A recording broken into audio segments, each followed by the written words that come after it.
Did you watch the Bob Probert thing on Prime? I'd seen it when it first came out about 2 years ago. Yeah, yeah. I loved it. He Madman. he was. I ran into him a couple of times, in my life, and he was always a treat. Explain. I worked at a strip club. Oh, so he was drinking and yeah.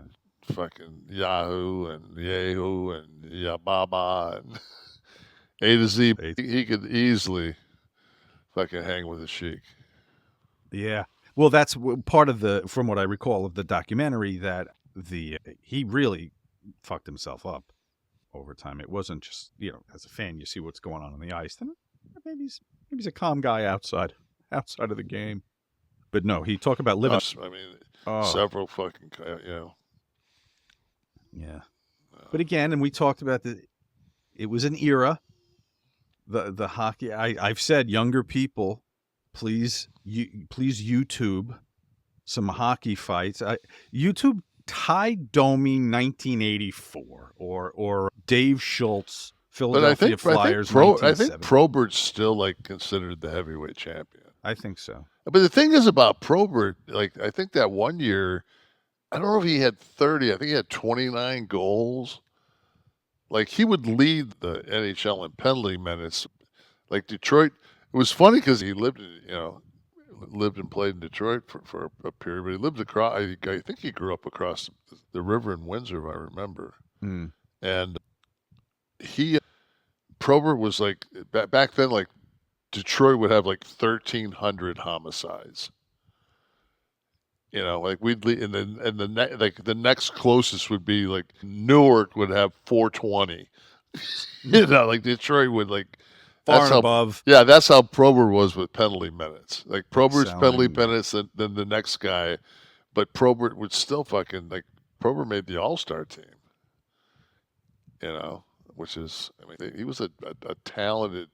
I remember when he came back, he went away for they put him behind bars for a year, and he came back, and I'm pretty sure it was on the wing at Joe Louis, and he scored a goal in the game he came back. Mm.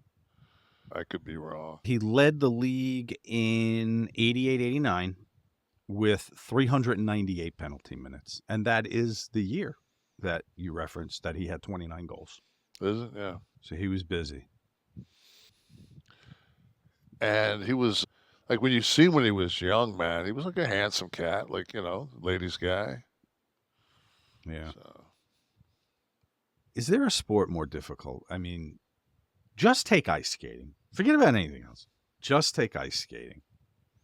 Then add being punched in the head for 2 hours to that. What do they play? 4 games a week, maybe?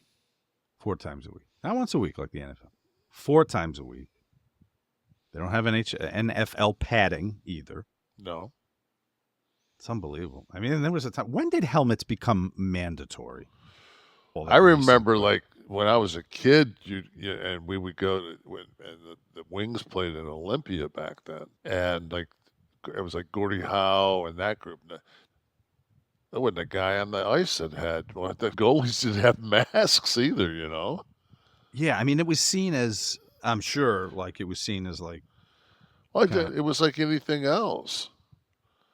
When you look at the back of Look magazine, and there's a doctor selling Philip Morris cigarettes, and he's in his fucking scrubs with a fucking stethoscope going, As soon as I get out of surgery, I light one of these up. Absolutely. When you're living in those kind of times, man, it's just. I'd walk a mile for a Camel. And you know what the fucking problem is? I don't think that there's anybody, any generation, that has seen more of a change than mine. We went from fucking